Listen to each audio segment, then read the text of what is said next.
هلو هلو عليكم يا حلوين، عاملين ايه؟ يا رب تكونوا جميعا بصحة وخير وسعادة وسلام، وكل سنة وكلكم طيبين يا رب وبخير. رمضان كريم عليكم. قلت بقى المرة دي ادخل عليكم بفيديو رمضان مشترياتي اللي جبتها من مصر. المشتريات دي كلها انا عامله لها اوردر من بنوتة هنا في ايطاليا، بتجيب اي حاجة انت محتاجاها، فانا هحط لكم تحت في صندوق الوصف اللينك بتاع الجروب.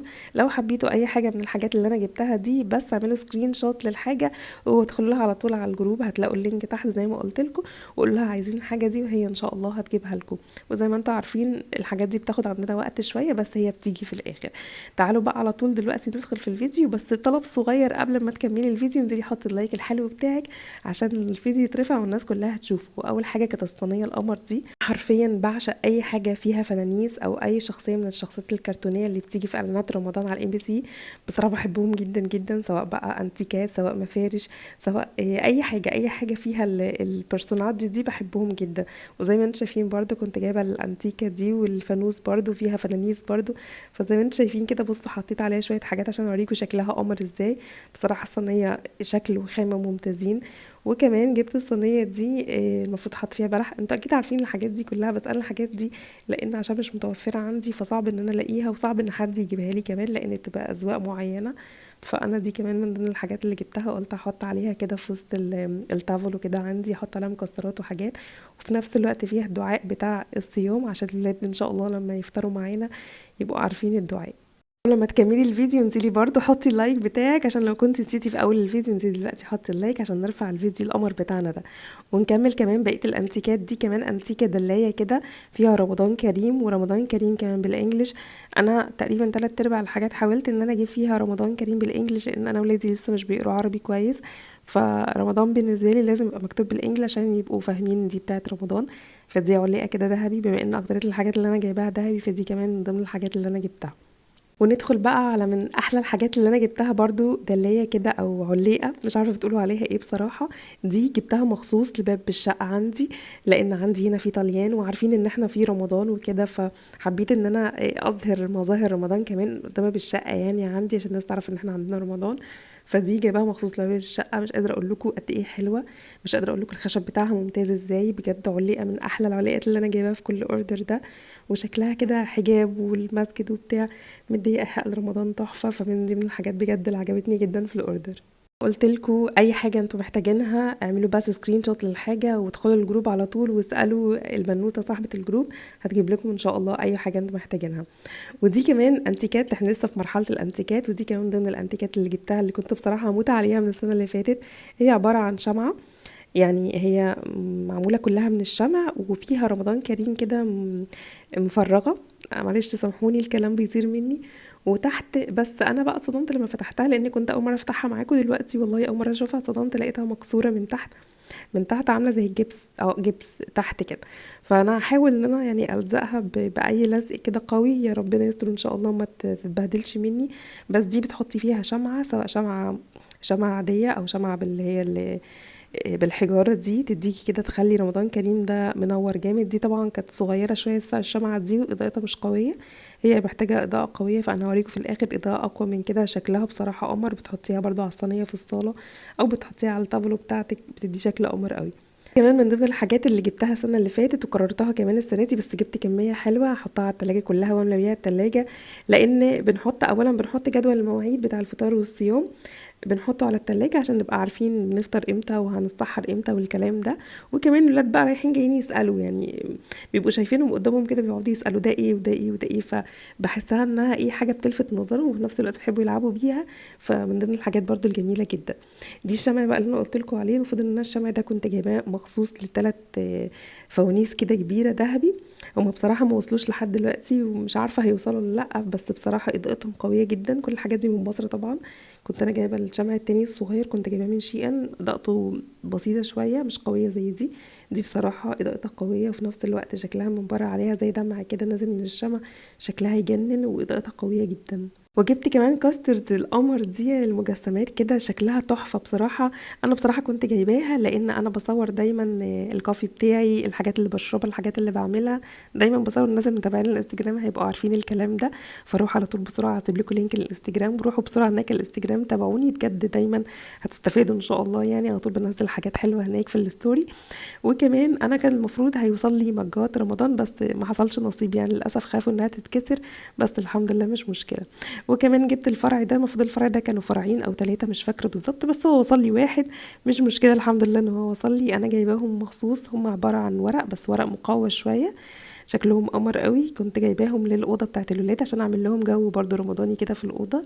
بصراحه انا جايبه كذا حاجه كده لاوضه الولاد عشان اعمل لهم جو واحسسهم برمضان برضو في الاوضه عندهم. فدي من ضمن الحاجات اللي جبتها.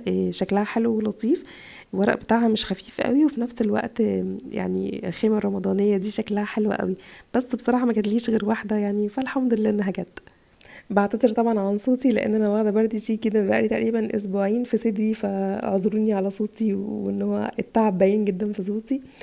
طبعا ما ينفعش يعدي رمضان من غير الستاره، الستاره المعروفه واللي لازم تعمل جو في الصاله كده او في المكان اللي انت بتقعدي فيه، الستاره الرمضانيه اللي بتبقى نازله على الستاير دي. انا السنه اللي فاتت كنت جايبه اللي هي النجمه فيها النجمه والهلال، فهي موجوده اوريدي عندي، بس حبيت السنه دي كمان اجيب اللي هي نازله بطول الستاير. مش قادره اقول لكم انا كنت هموت عليها ازاي بصراحه. كنت هجيبها من على شي ان الاول، وبعد كده قلت لا بصراحه عايزه اجيبها من مصر لان بتاعه مصر بتبقى اقوى وخامتها احسن والطول بتاعها اطول بكتير، وتقريبا بيو منه نفس السعر. فبصراحه يعني انا لما شفت دي انصدمت من جمالها وانصدمت من الخامه بتاعتها والطول بتاعها. شايفين انتم؟ مش قادره اقول لكم هي طويله ازاي، بس انا طبعا لما فتحتها دلوقتي ذهلت من شكلها ومنظرها، والاضاءه بتاعتها بصراحه ممتازه ممتازه ممتازه. فبرضه من ضمن الحاجات اللي عجبتني قوي. وندخل بقى دلوقتي على فقرة المفارش، وهي أكتر حاجة بصراحة أنا بستناها. المفرش ده برضو كان المفروض إن هو هيجيلي السنة اللي فاتت وما حصلش نصيب، فالسنة دي جه وبرضو جاي لي ناقص. يعني سبحانك يا رب، يعني أنا زي ما يكون مش مكتوب لي إن أنا أجيب الطقم كامل، بس الحمد لله إن هو جالي كده. المفرش خامته مجرمة، انا مش عارفه الخامه دي ايه بس هي خامه تقيله جدا. انا المفروض المفارش دي جايباها عشان الديفانو عندي او الانتريه عندي. انا الانتريه عندي دلوقتي قطعتين، واحده كبيره 3 متر واحده صغننه، فانا دايما بجيب المفارش دي واحطها على الانتريه، بدل يعني بما ان هما بيعملوش مفارش انتريه فبجيبها وبحطها. بس بصراحه مش قادره اقول لكم هي حلوه ازاي، مش قادره اقول لكم الكتاب العربي اللي فيها اللي هو كمان الحاجات اللي هي البيج اللي نازله الدلاديل البيج دي تحفه. فبصراحة ذهلت من خامة والشكل بتاع المفرش. وكمان جبت معاه الرانر، الحمد لله وصل لي كمان الرانر بتاعه الحمد لله، بس للأسف ما جاليش معاه الكاشنز بتاعته يعني، ودي حاجة أنا مستغرباها جدا. بس كويس الحمد لله ان هم جم يعني. بس الخامة بصراحة ممتازة فوق الممتازة، الكتاب الذهبي اللي فيه دي تجنن تجنن، وانا متأكدة ان لما افرش ان شاء الله فيديو بقى الفرش هيبقى شكله رهيب. وكمان جبت مفرش تاني، يعني هو المفروض ان انا كنت طالبة 3 مفارش بس هو جالي مفرشين، بس الحمد لله ان هم جولي برضو، انا مبسوطة الحمد لله. بس عايزة اقول لكم المفرش ده بقى كله عبارة عن الذهبي ده، بس مش قادرة اقول لكم جماله والخامة بتاعته عاملة ازاي. واللي هو الذهبي ده مش طباعة، لا هو زي ما يكون هي القماشة قطعة القماش كده. بجد شكلها رهيب. انا هحط لكم عليها الانتيكات دلوقتي وشوفوا جمالها وقمرها، بجد حلوة قوي قوي قوي. لما شفتهم بصراحة فرحت قلبي، من اكتر الحاجات اللي كنت مستنياها جدا وحباها من السنة اللي فاتت، بصراحة حلوين قوي قوي قوي. ما تنسوش اللايك بقى عشان تستنوا كمان الفيديو اللي هنفرش فيه ان شاء الله بتاع رمضان باذن الله، كمان كام يوم كده هينزل اكون خلصت الحاجات كلها. وبالصدفه لقيت ان انا كمان السنه اللي فاتت كنت جايبه الكاشنز دي وكنت ناسياها خالص خالص، اكتشفت ان انا كنت جايباها، كنت اول مره افتحها والله في الفيديو. قد ايه هي ماشي مع المفرش، قد ايه هي الرسمه بتاعتها والفرو بتاعها دي ممتازين وشكلهم حلو قوي، والحمد لله انه في تناسق رهيب ما بينها وبين المفرش. ففرحت بصراحه ان هم موجودين. بس كده هيبقى ناقصني تقريبا 4 كوشنز، بعد كمان اجيبهم من شي ان عشان لسه كمان في اوردر شي ان شاء الله يوصل قريب. وهبقى في الاخر حاولت ان انا اجمع كده من كذا مكان ومن كذا حته واعمل ديكور كده ان شاء الله يبقى جامد ويعجبكم. وكمان من ضمن الحاجات اللي كنت اول مره بص انا بفتحها والله العظيم قدامكم، ما كنتش اعرف حتى الخامه بتاعتها ايه، ما كنتش اعرف شكلها كان عامل ازاي، طلبتها. دي من ضمن الحاجات اللي نازله جديد شويه، دي المفروض ان هي زي كوستر، بس كوستر بيتعلق على الحيطه او كوادرو كده بيتعلق على الحيطه، او ممكن طبعا فيليكس هنا كان بيعاند معايا، انا عايزه اقول لكم ما كانش سايبني اصور خالص، فاضطريت ان انا اصور وهو موجود لانه كان مبهدلني. عايزه اقول لكم بجد بجد البوستر ده او الكوستر مش عارفه تقولوا عليه ايه، والله العظيم تحفه. هو من الخشب ومعمول كده بالذهبي، واتندمت ان انا ما جبتش باقي الاشكال لان هما كانوا كذا شكل بكذا حجم بيتحطوا على الحيطه كده. انا جبت 2 بس، فاتندمت بصراحه ان انا ما جبتش الاشكال كلها. يجننوا. المفروض ان هو بيتعلق او تحطيه على حامل كده كديكور جنب الوحده بتاعه التلفزيون او على الطاوله بتاعتك. فانا لسه ما قررتش اذا كنت هعلقه ولا لا، بس هو للاسف ما فيش اي حاجه تعلقي منها. بس انا ممكن اعمله باللزق بتاع الدبل فيس عادي جدا، ما فيش مشكله كده كده عشان اعرف اشيله تاني. فبصراحه القطعتين دول قمر، واتندمت ان انا ما جبتش بقيه الحاجه. خامه جامده، الرسمه بتاعت الشكل رسوماتهم تجنن، رمضانيه وبجد. لا لا، انا اكتر حاجات عجبتني بصراحه كانوا هما الاتنين دول، عجبوني جدا جدا. وانا حبيت ان اوريكم الاشكال بالحاجات اللي عليها، بجد جميله قوي. وزي ما قلت لكم اي حاجه انتوا عايزينها اعملوا سكرين شوت للحاجه وادخلوا على طول البنوته صاحبه الجروب، ان شاء الله اجيبها لكم في اقرب وقت. وزي ما انتم شايفين كده فيليكس ما كانش راحمني حرفيا، ما كانش، حاولت ان انا اشيله كتير وابعده ومفيش فايده، فخليته بقى يكمل معانا الفيديو وقاعد معانا الراجل وبيصور. وهو اول مره تعرفوا فيليكس القط بتاعنا الجميل اللي مبهدلنا ومكسر لنا الدنيا. عايزه اقول لكم الاسبوع اللي فات وقع لي تلفزيون وكسرهولي، بس الحمد لله قدر الله ما شاء فعل نصيبه. من ضمن الحاجات بقى اللي قمر كمان اللي جبتها، وكنت السنه اللي فاتت برضو كنت ما حصليش نصيب انها تيجي. انا بحب قوي يعني احسس الناس اللي حواليا هنا باي حاجه بتاعتنا. فانا الحاجات دي الميداليات الصغيره دي جايباها للولاد، لاصحاب ولادي في المدرسه.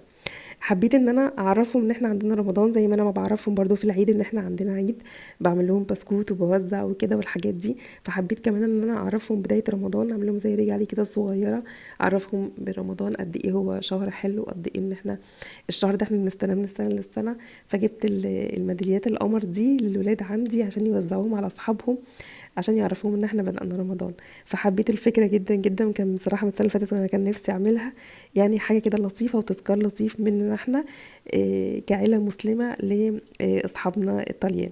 لو عجبتكم الفكرة أتمنى أن أي حد كمان موجود هنا في إيطاليا مسلم يحاول يعمل ولو حاجة صغيرة بسيطة، مش لازم تبقى حاجات تشتريها، يعني ممكن تعملي انت حاجات بإيديكي تعرفي بيها الولاد وتعرفي بيها أصحاب ولادك إن احنا عندنا رمضان.